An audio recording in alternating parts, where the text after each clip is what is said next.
Si vous avez l'impression de constamment retomber dans les mêmes problèmes, de toujours succomber aux mêmes vices, en bref, de toujours avoir à travailler sur les mêmes problèmes, alors je pense que cette parabole va vous plaire et que le message du Tanya qui est derrière va particulièrement vous aider. C'est l'histoire d'un homme qui se perd dans la forêt et puis il trouve un paysan qui l'accueille, qui lui donne à manger, qui lui donne à boire, qui lui donne un lit pour dormir pour la nuit. Et puis le lendemain, il s'en va. Le paysan, quelques semaines plus tard, est convoqué au palais du roi. Et quand il arrive au palais, il se rend compte que l'homme qu'il a reçu n'est autre que le roi. Alors tout de suite, quand il est face au roi, il lui dit « Je suis désolé, si je savais que vous étiez le roi, eh bien je vous aurais reçu d'une meilleure façon. » Et le roi lui dit « Non, t'inquiète pas. Si je t'ai reçu ici, c'est pour te récompenser. Tu vas avoir le droit de rester 1 minute dans la salle des trésors et de remplir un seau avec absolument ce que tu veux et de ressortir avec. » Alors, il y va, et une fois dans la salle des trésors, à chaque fois qu'il remplit son seau, les soldats et les gardes qui sont là lui mettent un bon coup et il fait tomber le seau. Bon, tant bien que mal, il arrive à ressortir de cette salle de trésors avec un seau à peine rempli qu'il arrive à tenir comme ça, et puis quand il sort de cette salle, il rencontre le roi qui lui dit « Écoute, sache que je voulais que tu fasses quand même un effort pour pouvoir gagner cet argent, et sache que chaque pièce qui est rentrée dans ce seau t'appartient. » Alors, quel est le message? Et pourquoi est-ce que j'en parle aujourd'hui particulièrement?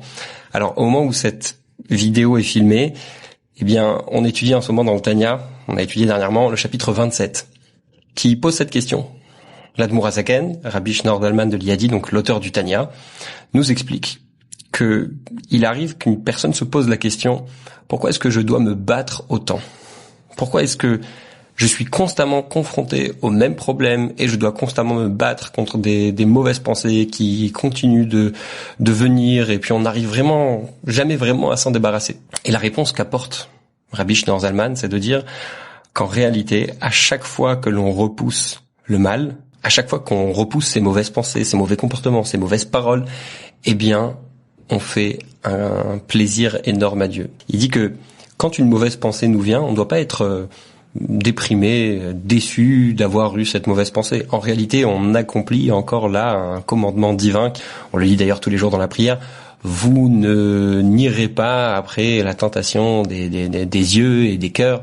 Donc tout ce qui est lié à une bataille, tant que on est en train de se battre contre ce qu'il y a à l'intérieur de nous, c'est qu'on est dans le bon chemin. Le message de cette histoire, c'est bien sûr de dire que à chaque fois que ce paysan, cet homme a rempli les pièces, eh bien ce sont les efforts. Ça représente les efforts que l'on fait au quotidien. Les mauvaises pensées continueront de venir. Et ce que l'Admour HaZaken dit dans le Tanya, il dit que à chaque fois qu'on le repousse, eh bien on a gagné quelque chose. On a gagné d'avoir mis à terre les forces du mal, ce qu'on appelle dans la Kabbalah et la Chassidut l'autre côté, celui qui n'est pas le côté de Dieu. Donc tant qu'on est capable de combattre le mal qui est en nous, on est dans le droit chemin.